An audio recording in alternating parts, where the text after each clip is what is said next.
रमाबाई, आम्ही तुम्हास अभ्यास करण्याचा आग्रह करतो, त्यामुळे तुम्हास इतर बायकांप्रमाणे सुंदर स्वयंपाक करता येत नाही, त्यामुळे साऱ्याच बायकांची बोलणी खावी लागतात। तुम्हास अभ्यास करावयाचा नसेल तर आमची सक्ती नाही। स्वतः खरे तेच सांगतो आहोत आम्ही। यापुढे आम्ही आमची कोणतीही मते तुमच्यावर लादणार नाही। अगदी मनापासून सांगतो आहोत। तुम्हास मनापासून वाटत असेल तरच अभ्यासात लक्ष घाला, अन्यथा घरातील कामे व्यवस्थित शिकून घ्या। आमची सक्ती नाही कोणत्याही बाबतीत कोणावरच।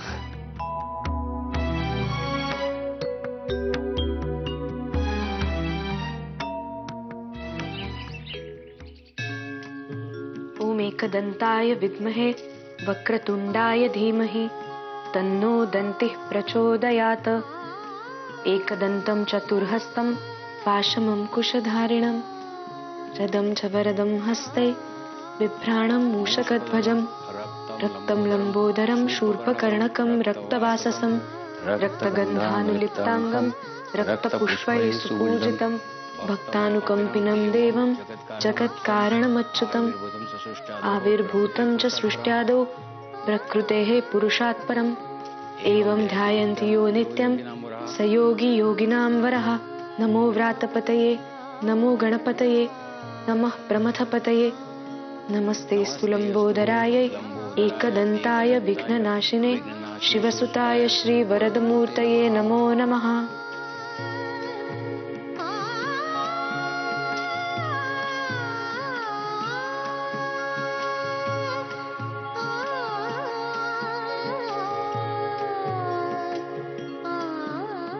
नमस्कार करते।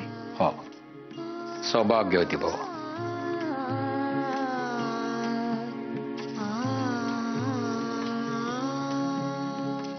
बाळंबटजी, दूध घेऊन येऊ का तुमच्यासाठी? बाळंबटजी, काय झाले? अस्वस्थ वाटता आहात। हो, भाऊसाहेबांच्या आठवणीने वारंवार चित्त अस्वस्थ होते। कामात लक्ष लागेनासे झाले की मनाला बरे वाटावे म्हणून मी इथे देवघरात येतो। सारे काही ठाऊक असूनही अजूनही वाटते वाड्याच्या एखाद्या खोलीत भाऊसाहेब असतील आणि म्हणतील गंमत करीत होतो। हो, मामंजी गेल्यापासून घरातील चैतन्यच हरवल्यासारखे झाले आहे नाही? सारी जणे आपले मन कशात ना कशात रमविण्याचा प्रयत्न करीत असतात। हो, अलीकडे तुलाही मी कसले तरी लिखाण करीत असलेले पाहिले। हो, स्वतः लिहितात ना रोजनिशी, तसे माझ्या आयुष्यातल्या आठवणी लिहून ठेवते आहे, जशा आठवतील तशा। तुझ्या आयुष्यातल्या आठवणी? अगं, लहान आहेस तू अजून, उभं आयुष्य आहे तुझ्या समोर आणि इतक्यात कसल्या आठवणी लिहितेस? नाही, तसे नाही, पण मला खूप आठवणी येतात आई अण्णांच्या, आत्याच्या, कावेरीच्या। तुम्ही आमच्या घरी येऊन माझी परीक्षा घेतली होती त्याच्या। खूप आठवणी आठवते सारे, आणि मलाही ते सारे आठवले ना की मौज वाटते। त्यावेळी भाऊसाहेब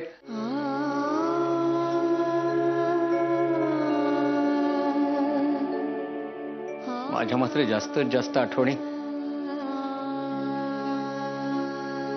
भाऊसाहेबांबरोबरच्याच आहेत। तुमच्या आणि माईंच्या।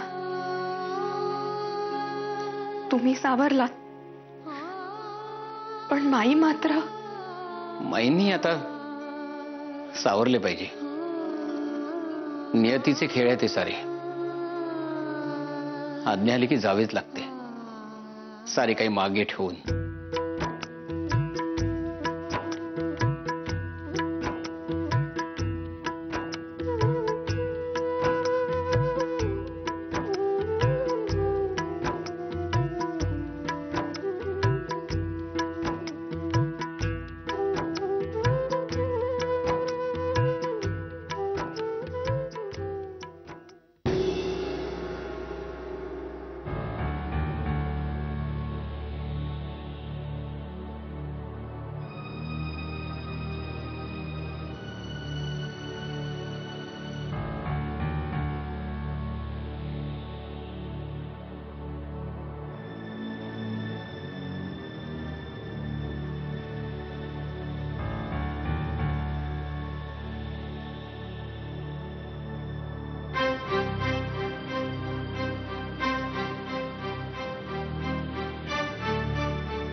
पहाटे पहाटे याचे काय काम?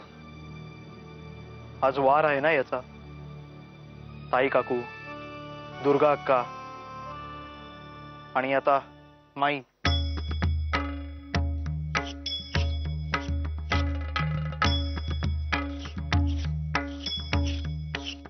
पांडू, पांडू, जी याला मागल्या दराने आत घेऊन जा. जी. झाली नव तयारी? वय वय झाली. चला मग घ्या कंदील घे. चल.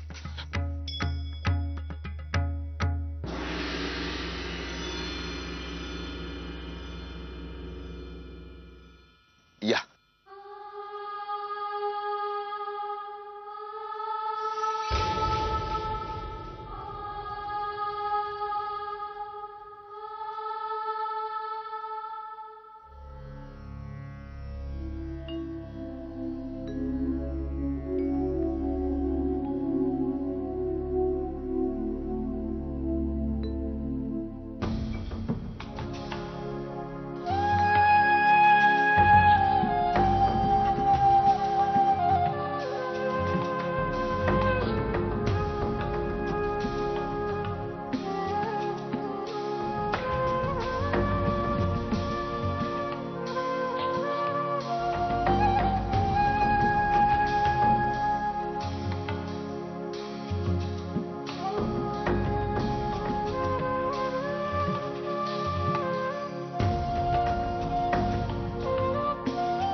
माई तुम्ही नाही जायचंय. माई ऐका आमचे, तुम्ही नाही जायचे. माई ह्या सगळ्या भ्रामक समजुती आहेत. रूढींच्या अवडंबरास बळी पडू नका. केशवपन ही चुकीची प्रथा आहे. आम्ही तुम्हाला नाही जाऊ देणार.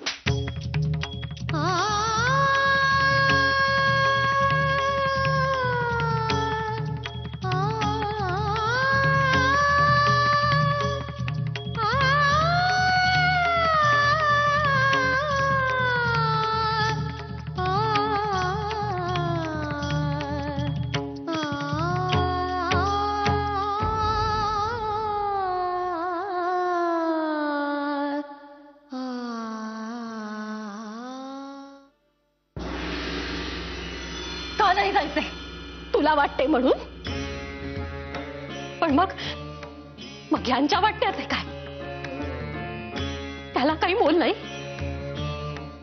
माझे यजमान कट्टर सनातनी होते. हे तू विसरला असशील, मी नाही विसरले. त्यामुळे त्यांच्या मनात जसे होते तसे वागणे माझे कर्तव्य आहे. तुला कालही बजावले होते. हे जिवंत असेपर्यंत यांनी तुझा नवमतवाद या घरात शिरू दिला नव्हता आणि यापुढेही शिरू देणार नाही. धर्माने वागण्याचा कटाक्ष होता त्यांचा. पण माई धर्म. एक अक्षरही बोलू नकोस. पुरे झाले तुझे, पुरे झाले आता. हे गेल्या गेल्या तुझी ही भलती थेरा आम्ही खपवून घेऊ असे वाटलेच कसे तूस? हे असताना तुझ्या या नवमतवादास या घरात थारा नव्हता आणि यापुढेही नसेल. आणि एक गोष्ट लक्षात ठेव, जर का तू तुझी मतं आमच्यावर लादण्याचा प्रयत्न केलास ना, तर आम्ही वीर जवळ करू. माई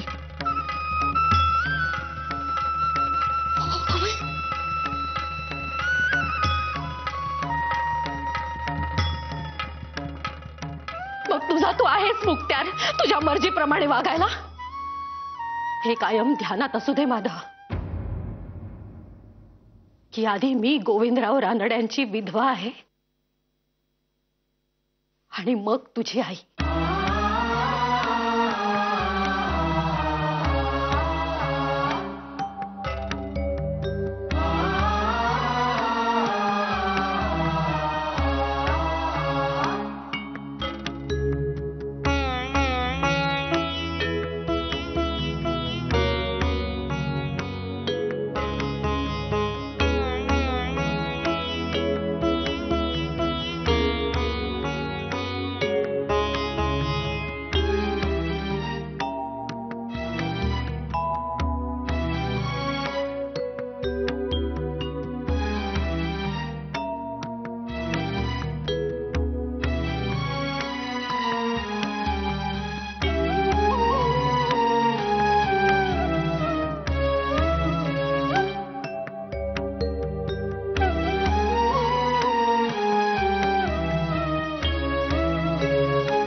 हे सारे असह्य आहे.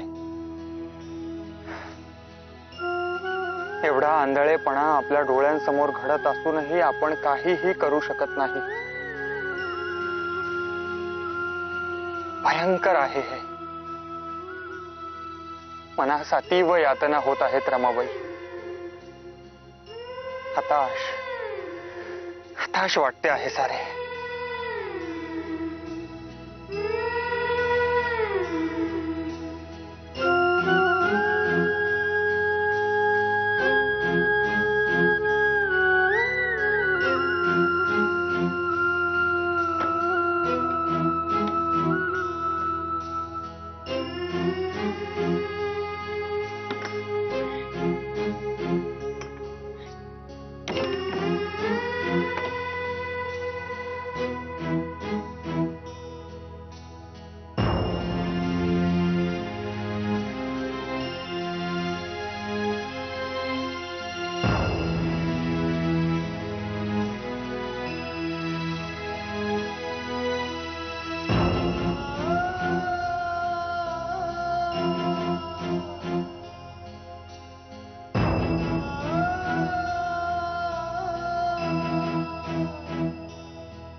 दुर्गा दार खोला. दुर्गा काय झालं?